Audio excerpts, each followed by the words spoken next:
Hello, legacy builders, and welcome back to another episode of the Legacy Pregame Podcast. I'm your host, Marcella Mollon-Williams, behavioral financial advisor, mindset coach, legacy strategist, and first generation legacy wealth builder. And I am so excited for today's episode and for you to meet today's guest, Natajia Miller. She's amazing, and you're going to enjoy this conversation.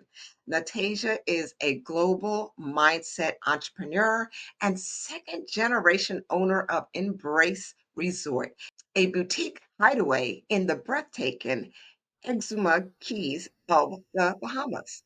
With an MBA in international business and career experience in Dubai and China, she brings a fresh strategic perspective to the world of hospitality and international travel. Today, Natasha is redefining what rest and leadership can look like by hosting transformation retreats for high achievers and welcoming coaches, teams, and visionaries to host their own. Whether it's a wellness reset, a leadership intensive, or an intimate mastermind, Embrace Resort is a launchpad for clarity and connection. I love now, Natasia's message to create space where purpose driven leaders can step away, reset, and restore stronger. She believes reset is a strategy, and she's helping others build legacies from a place of alignment and not burnout. Such great information there. I'm so excited. Welcome, Natajia Miller. Welcome to the Legacy Pregame podcast. Thank you so much, Marcella. It's a pleasure to be here. Thank you for having me. Oh, the pleasure is all mine. I'm really excited for us to just have a conversation, allow the listeners to get to know about you more, know about your amazing resort, and just hear all the wealth of knowledge that's come through your years of experience. So, how about we jump right into it? Do it. Let's do it. So, we met not too long ago at an event at a conference, and it was a immediate connection. Obviously, the island connection. It's just going to Yes. be right. Have that island connection. But I just loved your spirit. I loved the little that I heard about your story. And so I knew immediately I wanted you to be on this podcast. And then other things just aligned, which was like, well, it's clearly the right timing. So I'm really happy that we were able to make this happen.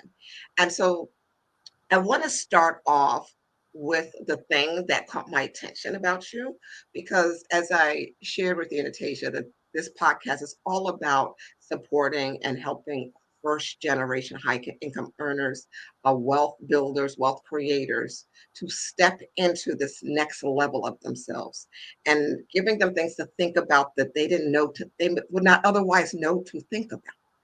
And when I heard that you are a second generation business owner. That is just near and dear to my heart as someone that grew up in a family business. And I also know the challenges that can come with that. And so I want our listeners to prepare. So I want you to help them to just prepare for those first generation business owners who do one day want to leave their business to their child. Tell me about it. Tell me about how you stepped into being the second generation owner of Embrace Resort, and then walk us through the emotional and practical journey of taking over a family business. Yeah, that's a really great and really loaded question. I'll start with the emotional because it always does really start with emotions before practical. And Mhm, to be honest, this was mhm, not like a okay, Natasha, I'll be retired in 5 years, da da da da type of journey. So I know that for some people it's planned out. So kudos mhm, to your parents for making sure that that happens. You're being groomed to take over the family business. But for those of us that didn't have that, I think that this is the first and most important thing is to understand if this aligns with who you are really. mhm, Some people Like I have a friend that took over her mom's accounting business, absolutely hates numbers, absolutely hates numbers. But she felt pressured. She was like, oh, it's my mom's business. She's getting older. I feel like this is something that I have to do. My advice to that person would be to be sure to have that conversation. Before your parent was a business owner, they are your parent. So don't feel the pressure of, well, I need to do this, I need to do that. If it's something that you love, on the other hand, listen. Like for Embrace Resort, taking this over has been my joy. And without even knowing, my life experiences were preparing me for this. So first advice, for the person that loves, is passionate, and is ready to take over, is trust the process.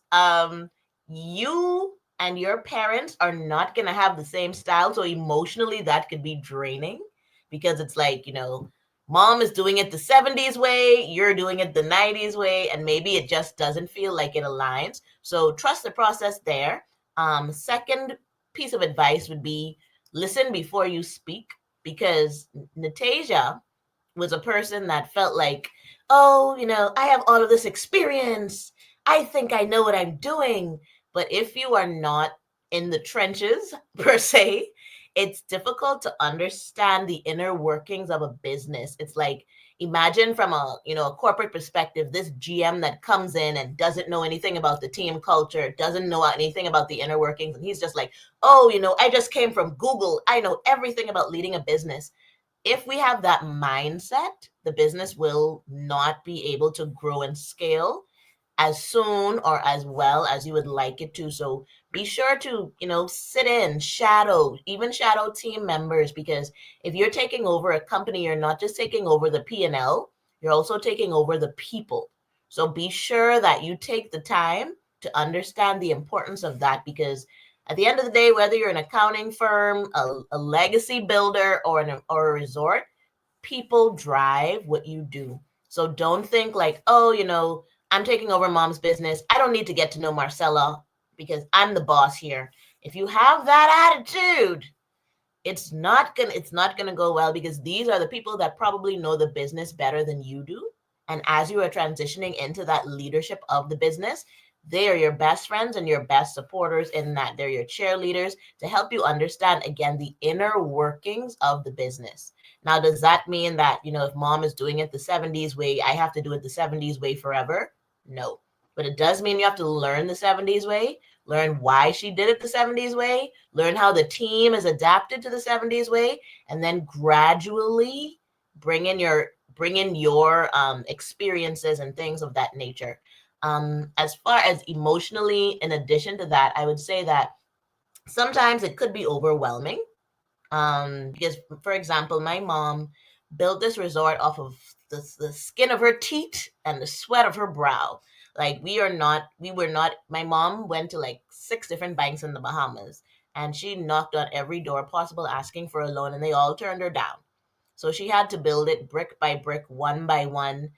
She had a little golf cart rental company, so she would rent a golf cart, buy nails, rent a golf cart, buy wood, rent a golf cart, pay somebody to put the nails in the wood. So when knowing and seeing the sacrifices that she made and what she had to go through to build the business, and now having to take it over, it's like it could give you a level of anxiety, if I'll be honest, because you don't want to let mom down. She worked so hard over the years. You just don't want to watch her build an empire, and then you step in and it all falls down. So I want, for people that feel that way, I would say give yourself grace, because having that anxious spirit is not going to help the way that you lead your team or the way that you grow the business, lead the business. So be sure that you understand that, yes, we want to do our best, yes, we want to take our businesses to the next level, but don't let that lead you to an extent where it's overwhelming you and now you're not able to think clearly as the leader of that company, because that will definitely make everything that would make it difficult for you to transition in. So I think that's a long answer to your short question. No, girl, that was such a great answer. You dropped so many gems there, such important information. I'm over here taking notes because I have kids and they've made it clear that they want to take over my business. And so this conversation is exactly what's needed. And so everything you said was amazing. Just a couple things that I jotted down that resonated with me was having the conversation, like right off the bat. That is so important. And how it tied to the emotional challenges. I think too many times, and just recently, I had the conversation with my kids. I checked in and I just asked a random question. I was like, if I was to sell our business to someone else, how would you feel? And both of them were like, we wouldn't be too happy about it.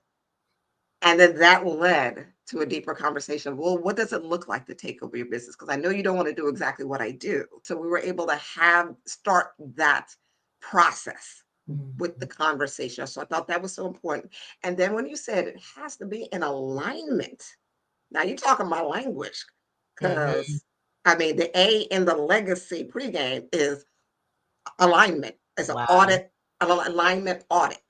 So making sure that the decisions that you make, including a decision to take over your family business, is in alignment with who you are, your core values. Or else, like you said, like your friend, you will be miserable. You will be miserable. So I love that. So many other things. And the only other thing I'll just mention is that anxiety of failure, the fear of failure, Mhm. and how that can show up. I'm so glad you brought that up, because that's not a thing you think about until you're in it. And I think it's important for first gens to recognize that if indeed you are planning to pass your business on to your children, and your children want it is in alignment with them, then that is something that they will have to deal with. And I think the sooner that we can comfort them and let them know, all whatever it is, it's like, as long as you try, you're not going to disappoint me. Mhm. Prioritizing them over the success of the business Yes, is so important. definitely. So And I'm just going to go ahead. Go ahead. You no, want to no, add to that? just to add to that, I think that because fear of failure is definitely a thing, whether it's your first generation and you're like, oh my gosh, I just want this to work for my kids, or you are the kids just like, I want this to work for my mom and dad. Being sure that you, like you said, we have the conversation, but that's why I think the shadowing is so important, you know? Like Yes. if you just say, hey, here you go, here's the keys, have a great day, I'm sure you'll figure it out, you've got a bachelor's degree in business, you got this, son. It would make that fear of failure and that anxiety even higher, because I'm like, but what do I do? But what if I mess up? But if he has been working alongside you, maybe not 40 hours a week, but at least coming in, spending time, sitting with Sherry as she's writing emails, sitting with Derek as he's going over the numbers, when the time comes to actually take over the business, that will dissipate. Not 100% possibly, because we're still humans and we still want to do the best, and this is not us just oh, if this is my career. No, it's tied to family legacy, and I think that very deeply that's important to a lot of people. So when I took over the business, it's a whole story about COVID and shoebox receipts. But what I will say is the fact that I had been working virtually, like while I was in Dubai, I was answering your email. I like to book Embrace Resort March 11th to the 14th. What do you have available? Hello, So when I really had to take the business over, I didn't have to learn the email lingo or learn who the team members were, because every summer I worked in the business. Every summer I came home and helped out, so nothing was completely unfamiliar to me. So I think that it's really, really important that if that opportunity presents itself, even if it's an hour to 5 hours a week, just to get your feet wet, it would be really, really helpful from first gen to second gen. Oh, I'm glad you added that, because that was also a very important point. And I resonate with that, as what I'm doing with my kids. They're an intricate part of my business. They're on the board. And so they're learning the business. I'm so glad you really honed in on that. Thank you. And so I want to talk further about your role in the business and how you grow it, and picking it up from there. But before I do, I really want the listeners to understand your world experience. because Mm-hmm. that plays a huge part in where you are now with the resort. You and I talked, and we both have a love for culture. You can talk an extent about that all by itself. But you've shared, as I read in the bio, in your bio, you lived, you worked in Dubai and in China. And I want you to share how those international experience really influenced the way you show up as a leader today, and especially in the area of hospitality and how you operate in the Bahamas with that Mm-hmm. experience. Mm-hmm. Okay, so that's another great question. So from the broader view, I think that moving to Dubai before I even left, it helped me to, a lot of times in our lives we would be told, oh no, you shouldn't do that, oh no, that's taboo, oh no, da da da da. So when I was moving to Dubai, a lot of people were just like, oh, they hate women there, and you have to wear dresses down to your ankles and trip over it every day, and it's going to be so rough for you, why would you do this to yourself? And in business we get that a lot. You want to launch a new product right now? Oh, you really think you can do that? Oh, maybe, I don't know if you're on, so it taking that leap of faith is something that, of course, with counsel, I'm not saying go willy-nilly, anything that comes to your mind, go after it, but making, if it's a wise decision, don't allow the market and the people who have never been to Dubai to give me said experience and tell me about it, but give you insights on how you walk through this life. That's in general, but specifically in business, a lot of times people like, because people have fear, right? So they are projecting their fears on you, and your business could stagnate if you allow yourself to be advised by that. So now, as it relates to hospitality, so before I worked in Dubai, I worked in, Orlando, I worked in the Bahamas, and, hospitality was great. Always loved people. I always, check-ins are like my favorite thing because it's just, people coming on vacation. They're so excited. You get to be their first point of contact, so it's a really important and amazing thing. And I always really, really get a lot of joy from that. Being in Dubai, it just like, it took everything do you know that Dubai has a 7-star hotel? Like, that's kind of, it's like it takes hospitality to an entirely different level. So at the front desk, I'm used to just, somebody checks in, smile, have a great conversation, make sure everything goes smoothly and fast because they don't want to check me all day. They want to get on their vacation. But in Dubai, the arrival, when I learned the phrase arrival experience. So I had never understood that. I thought that I was just a means to an end. You need to get your keys to your room so you can start your real vacation. But working in Dubai helped me to see that their interaction with me is a part of the experience. So the arrival experience was, with a cold towel and karkadi and, all of this stuff. And if the room's not ready, you get complimentary breakfast. So that really helped me to understand check-ins in a very different way, which also led me to understand everything that I do at front office differently. Like, I used to think, hey, front office, we're here to just smile and check people in and da da da da. But we are such front office, I realize, is an integral part of the entire experience for the guests. They're looking to us for recommendations. If I say go to BJ's, they're going to go to BJ's. If I say go to Raffles, they're going to go to Raffles. So there's a level of trust there that we have to steward, right? So all of that I learned from that experience. But in addition to that, being in Dubai in general has taught me so much of how to not have a be a one trick pony in hospitality. Let me put it that way, because people are different. And then not only are people are different in different seasons. What Marcella might want from me when she's coming with her husband for her 10th anniversary is not the same as what Marcella might want for me after, the tariff wars are really, really making her business struggle right now, and she just lost $150,000 contract.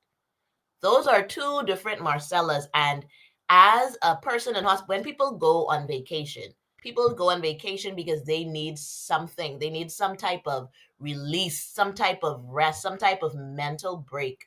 So being in Dubai just taught me how to really honor that and honor people where they are. If somebody comes to the front desk, like for example, at Embrace, we had somebody that just went through a divorce that came to check in. So she's a solo, she was just, there by herself, but she just came in not looking great, just not one of those, I'm excited to be on vacation. So to make a long story short, because we at Embrace, we build relationship with our guests. It's not just like, oh, lady in room one. It's like, she's Marcella, right?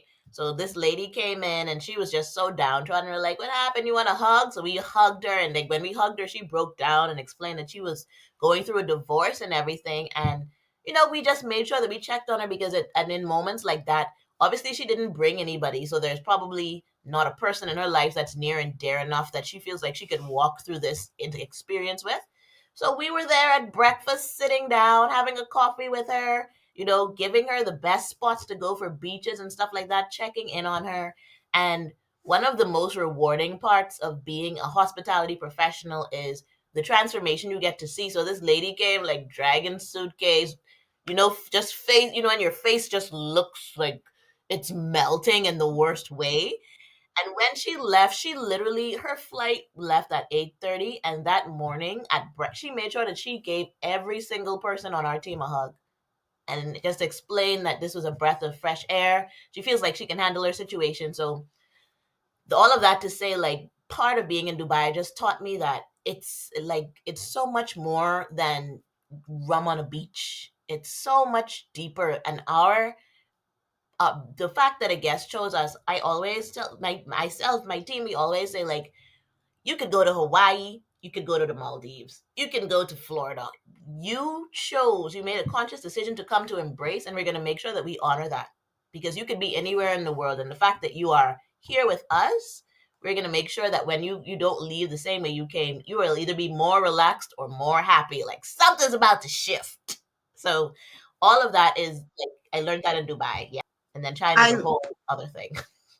Oh, okay. Well, I definitely want to hear about China as well, if there's anything else. Mhm. I just love what you shared, because there's so much, we're everything about experience. Like, I am all about experience. I define legacy as how others will experience your existence. Mm. That, thank you. Thank you. And I want people to get that, because when you show up legacy minded, then everything you do is about experience, how others will experience. I'm not talking about people policing. There's a Correct. difference. There's a difference. It's about being intentional with how you show up in the world, and the impression and the impact that you're leaving. And everything I just heard there, girl, I was just like tingling inside, because especially if you are a service-based business, what you said applies to everyone. Mhm. Service, product, whatever. If you're in business, everything you just talked about mattered. The way you deal with the multiple versions of a client, being there for them, being intentional, seeing them and meeting them where they are. That is your legacy showing up in real life. And that just brought so much joy to my heart with that example you shared, and Mhm. knowing that, and I know that about you. I mean, meeting you, being around you, is just so much joy. So I can only imagine how that particular client, what she felt, what she went through, and how your staff is an extension of you, and what the resort, what Embrace is all about. It is about embracing. So I wanted to add that, and then ask you. You touched on a very important part, right in the beginning, about leaving and having to listen to individuals, and really being confronted with everyone's limiting beliefs. That's what that was about, Mhm. confronting everyone's limiting beliefs. So let me ask you, what do you do, or what did you do then, and what do you do now to overcome the limiting beliefs when you're confronted from it, from a cultural perspective? We're talking about the islands, going into the islands. Um, Inward, like, do you have mentors? Do you have coaches? Do you keep people around you who will provide the counter influence that you need in order to move forward. How were you able to overcome that then, and how are you doing that now? So first thing, first thing and everything, guys, is God. So when I was going to Dubai, let me answer the question and then I'll get into that. When when I was going to Dubai, I prayed, and it's like I prayed for something else because I wanted to be in the U.S. so bad, Marcella. I just because I got my MBA there, I worked there, and for some people, I won't speak for the entire Caribbean diaspora, but for a good little bit of us, the living in America is the dream. Like you just want to live in the U.S. So that was my dream. So when I came back home, I was like womp womp womp. I worked at a local yacht club and stuff like that. And I think that after all of that happened, I got the interview, got to Dubai, got the offer letter from Dubai, and I prayed about that thing so much. I fasted on that thing. So when you pray and you fast on something and you are really seeking God for it, it makes the outside noise just noise. If I hadn't done that and I hadn't had that inner peace with my decision to move, I would have listened to everybody because it's not the stranger on the street. It's auntie, it's uncle, it's cousin, it's best friend. It's people that care about me, so they must be right, right? Um, Insider people, this is gonna blow your mind. If people think that moving to the Middle East, you're gonna make like $60,000 a second, right? I got my offer letter from Dubai. A second myth that I'm going to bust is that Dubai money is more valuable than US dollar. It absolutely is not. When they talk about that Arab money, they are not talking about the United Arab Emirates, I promise you. So I got the offer letter and then I did the calculations and then I realized how much my monthly salary was. And I went to my parents and said, hey guys, love you so much for all your help in getting me an MBA. And now I'm going to Dubai and I'm going to be making $600 a month. And my dad was like, $600 a month? I pay my landscaper more than that. You can stay home and clean my yard. Like, so all of that was happening. But what really helped me to push through is knowledge. Knowledge is power, people. So I didn't just listen to people that have never been to Dubai before talk about the Dubai experience that they never had and how, women are so poorly treated and stuff like that. I was looking at travel blogs for people expats who have lived in Dubai to get their experience and what they were saying because you're informed, you know? Like you can't never visit the Bahamas and, I mean, it's much there is much better data from a person that either visits here or visited here or lives here to say the Bahamas is like this or that. So the same for Dubai. So knowledge helps because I think a lot of the limiting belief comes from lies. And if we allow those lies to just continue to swirl around our head and we don't combat them with the truth, which if you're a Christian, the truth is the word. When that limiting belief says you can't, the word says I can do all things through Christ who strengthens me. Just as an example. So researching whatever you're getting yourself into also helps. I have a mentor or three that even now, even with Embrace, another, Caribbean people are good for a side story. Let me tell you. Absolutely. Yeah. So even with Embrace, I struggled when I came in. And the first probably 2 years, I struggled to see the value. I was all because Embrace Resort is not beachfront, so I'm always comparing myself to the beachfront properties, and I'm like, oh, we're not beachfront, which means we're not worthy. So people won't come, and it's all of this under not looking at us not being beachfront and not looking at the like the service that we provide. So I was always looking at all the negatives. Oh, look at Atlantis. They have so many rooms. We only have 10. We're so small. So when I used to go to conferences and stuff, I'm going and people are like, oh, hi. I am the CEO of da da da da. And I'm like, I used to say, Marcella, I work in hospitality, owning Embrace Resort, and I'm introducing myself as, hi, I'm Natajia, I work in hospitality. So all of that, and then Mhm. when one of my mentors told me you can't say that, I started saying, hi, I'm Natajia, I own just a little small little resort. And then I'm telling you the real. And then she had to correct me and say, no, you own a boutique property in the Bahamas.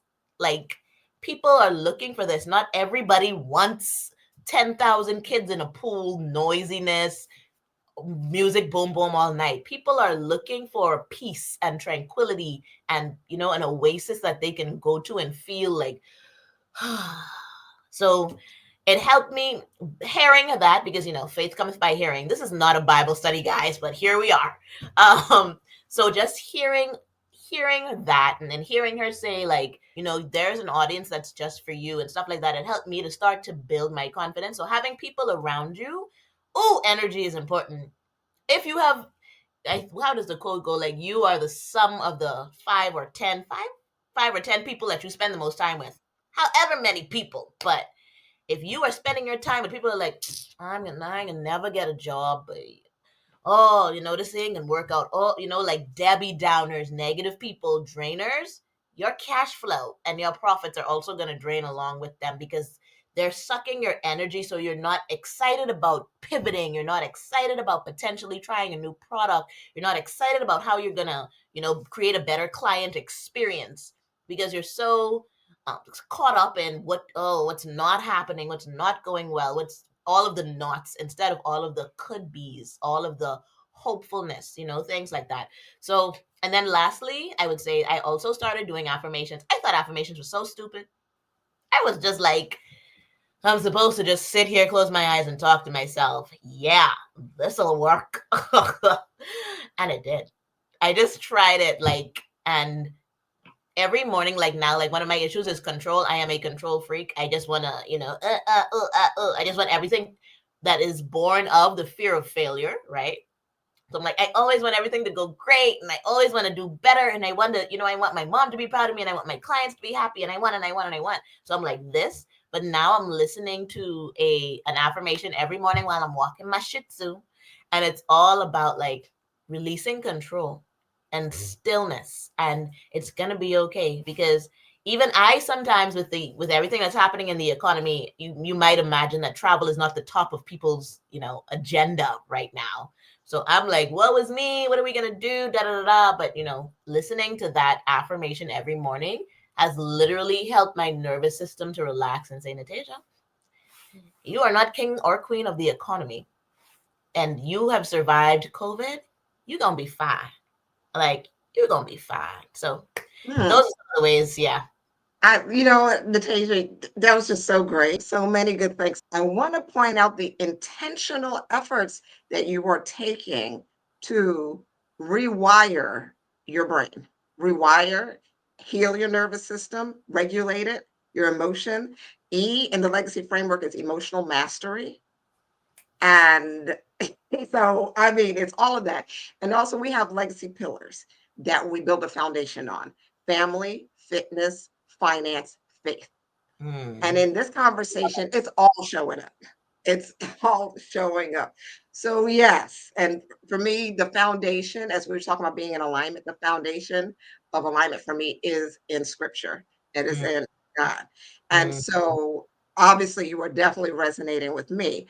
I want to emphasize that you are taking, going back to those intentional efforts that you're making when you saying the affirmations. You didn't believe in it at first, but you stuck it out. What you're listening to. So what you're seeing, and I try to make sure people understand that the more senses, the senses that you have, that you connect to what you want, the more you will see results. See, speak, Mm. hear, write, touch. I journal. I listen. I have a playlist just for affirmations, Mm. music that settles me and calms me and allows me to meditate. All of these things that you need. Why? Because there's noise. There's so much noise in this world. They may be positioned in the limiting beliefs of your friends and family, as Natasha spoke about. They may be positioned as politics, economics, et cetera, et cetera, et cetera. It's all noise. And you can either allow it to frustrate you, you could allow it to tear you down, or you can choose to take personal agency over your life and say, not today. All right. Satan. That's what I'm taking. What you do. We're taking control because we have that authority and we are in that position. And that's what I love about what you said. That's what I heard. Mm-hmm. You taking your authority into living the life that you have been created to live. So thank you for that. I just had to add that and point that out and Mm-hmm. what you said in there.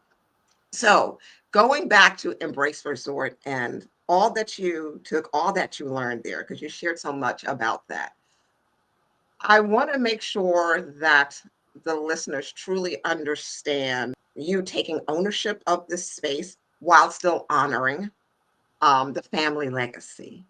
Mm-hmm. So, can you just touch on that as far as navigating your own voice while still honoring the family?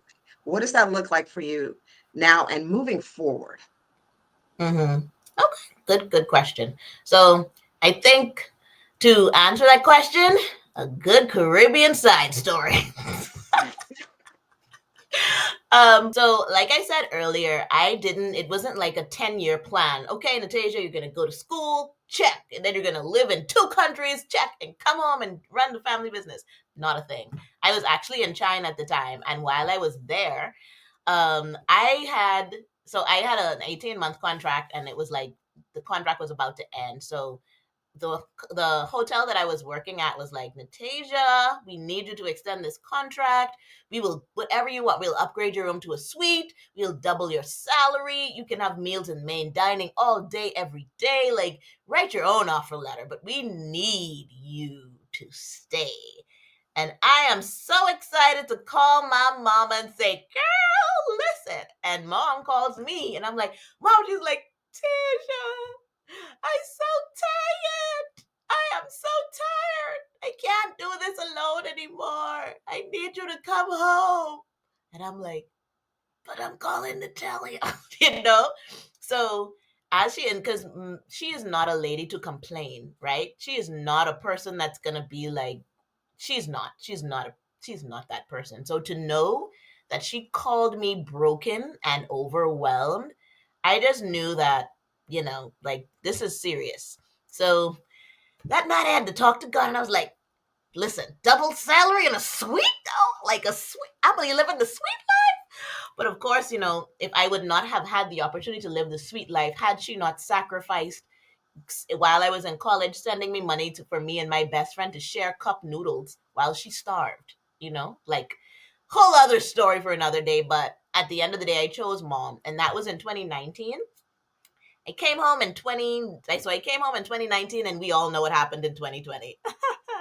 Good old COVID 6 months later, right? So when I came into the business, it was in turmoil, let's say. So I am here like, okay, mom, where are the receipts? What is the QuickBooks password? Where's your client database? Let's get this show on the road. And she's like, QuickBooks? What's that? And I'm like, your accounting thing. Anyway, it's fine. Let me see the occupancy numbers. Let me see all the what? I don't know. I have no idea. And I'm just like, what? And I said, okay, well, at least let me see like your expenses, your P&L. No P&L ever existed in the lifetime, which would be, I think, like 10 years. Never had a P&L. Whole thing. But she was like, if you want to see the expenses, there's a shoebox in the corner that I keep all the receipts in. So of course, as far as honoring, let me start with the second part of it, which is first you honor, but then you also want to build, right? So during COVID, I was in the weeds learning about cash flow management because, I learned about it in university, but not practically like this. And at the same time, I am like problem solving. I'm getting the QuickBooks up and running. I am putting in the property management system and everything like that. So when we get the company, this should not be first priority, but we do want to take it and make it our own, while honoring what our parents did. So it's not like, oh, Natajia owns the resort now, bulldoze that, you're fired, you take that down, we are going to get new paint. But you should make it your own, because then this is going to be your baby for the next however 10, 20, 50 years, right? So you don't want to think to yourself, and that's a limiting belief too, like, I want to honor my mom so much I won't touch a thing. We love receipts and shoe boxes, right? You don't want to do that.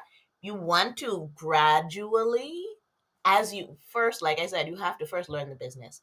If I had been working in Dubai and China and came back and was like, this is how the Hyatt do it, this is how the Westin do it, this is how they do it in Dubai, first of all, my team would have just quit. Like, there is no way that you can just walk in here on day one and try to make us into you or who you have become over 5 years in one day, right? So I would say definitely, as you get the business, as you're learning about the business, for some people learning about the business is 6 months to a year. For some people it's up to 2 years, depending on, the type of business that you have, et cetera, et cetera. But once you learn that, as with any business, you always want to be thinking about next level. You don't want to be stagnant, because if you're not growing, you're shrinking, especially in today's world. Like, everything is just boom, boom, boom. Like Marcella was talking about, the noise is out there, and some of the noise is your competitors trying to, like, put you out of business.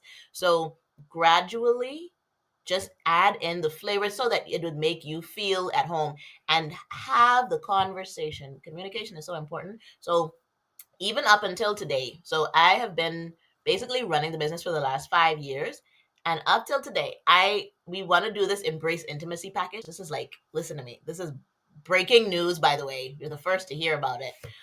We want to do this embrace intimacy package, which is all about couples coming, burnt out couples coming to reconnect. And we have like all of these different experiences and different like stuff, very Dubai inspired, like, the cold towel, etc., etc.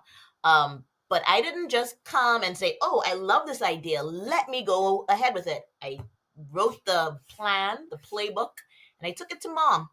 And I said, "Hey, mom, here's what I'm thinking. What do you think?" And if she was just like, "No, I don't like it," we would have had the discussion. So it's not like I'm like, "This is my business now. You don't know nothing. You haven't been working in here for 5 years." So that's how you honor them, by keeping, if they want to. Some parents, I know, when it's like this is yours, baby. Don't talk to me. I'll be in Hawaii, right? I'll be in the Bahamas. I'll be in Trinidad, right? But if you have a parent that is interested in still being, maybe not physically a part of the business, but they want to still be in the inn, don't take that away from them. Don't, like, the major, I'm not going to call her and ask her if I can buy t-shirts, right? But when it comes, this is a major shift in a sub brand and all these things, so I keep her in the loop on those decisions, because her wisdom is also going to be important as well in these decisions that we are going to be making. So that's that part. And then, as far as honoring them, that you honor them through, if they want to be, keeping them in the loop, having them be basically like a mentor, like, "Hey, mom, I'm thinking that we should, I don't know, I'm thinking that we should give this person a raise, or this person has been doing really well. I'm thinking that I see that she really loves digital marketing, so maybe I'm going to move her," and just get their input, I think that that's a great way to honor their legacy. And also, again, talking about, there are certain things about the legacy that Marcella wants to leave that are really important, that she really holds near and dear, and she wants it to be a part of the business forever. Honor that. Honor that. There are certain things that, as a business owner, are near. Like, for example, my mom. One of her things is that she always wants it to be like the feel of embrace. Like, she never wants us to be corporate. "Hello, how are you? Hello, Mistress Johnson. Hello, Mr. Smith." She wants us to have connection. So it doesn't matter how many corporate retreats or business stuff I throw, it's always going to be, "You made it, welcome," because that's something that's important to her. So speak to your parent and ask them, like, is there anything in this business that you really want to be the through line for you want your grandchildren, when they're running this, for this to be important to them. And then, have that conversation. And I think that if you do that, that's honoring them, because no matter what, like, for example, me and my mom had a big thing about the logo, right? Because I want to up brand, and I want to be upscale now, so I want new colors and da da da da. And then I like even went to the extent to like let a designer do some stuff. And she no, she said, "I love this logo. I want this logo to stay," and the logo stays. And it's like it's just like in marriage. Like, is this a battle that I really need to fight? It's not. I'm not gonna fight over it. I've tried. You know how we kids are. It's like, Hmm. can you change the logo? No. But look at the colors are. But. But at the end of the day, I honor her because she's the one who blood, sweat, and tears this thing. And I am just graced to be the person that's carrying the legacy on. Oh, that's so beautiful, so powerful, so insightful. I love because what I heard in all of that that can help everyone is the statement of them becoming a mentor. If we can position, I always say I have adult children, so while I'm still their mother, I have shifted to in myself, I see myself as more as their mentor. And I think if on both ends you value and respect the parent as a mentor, and they value and respect you as a mentee, then that is a relationship that will work beautifully. So it's about shifting how you look at each other so Yes. that you can really embrace this new season that you're both experiencing. And I love that you were able to do that with your mother. Those were some wonderful examples. My goodness, Natajia, I can speak to you forever. This is so good. But let me give you an opportunity to share. Please, please tell our listeners how they can get their butts over to Embrace Resort. How tell how they can connect with you, how they can book a stay. Just share what you have going on, any new specials, as you just mentioned. Please share what you can.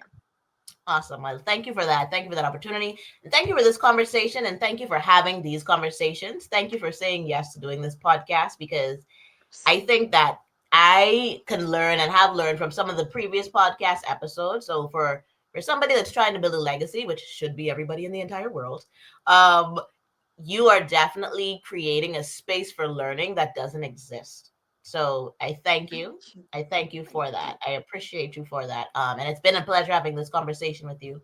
As for Embrace, if you are looking to do like a team retreat, an executive getaway, if you want to take your wifey or hubby on vacation, and if you are a person that's not, you don't want a 1,000-person hotel, you don't need chandeliers, you want barefoot luxury on a beach, quiet, Embrace is a place for you. It is like if you want to, a lot of people they come as guests and they leave as family. Like if we hear all the time, like it felt like I was at home. And if you love that type of experience, then we would love to have you at Embrace. The website is embraceresort.com. You can see all of the stuff there. You can see even more information about mom's history and how she started and how she built it, as well as different packages. We have couples packages. Like I said, we have retreat packages. If you are a retreat host and you want to, bring people down, you're welcome to do so. I am on LinkedIn as well as Facebook, so feel free to connect with me. We can just chop it up some more about being a second gen business owner.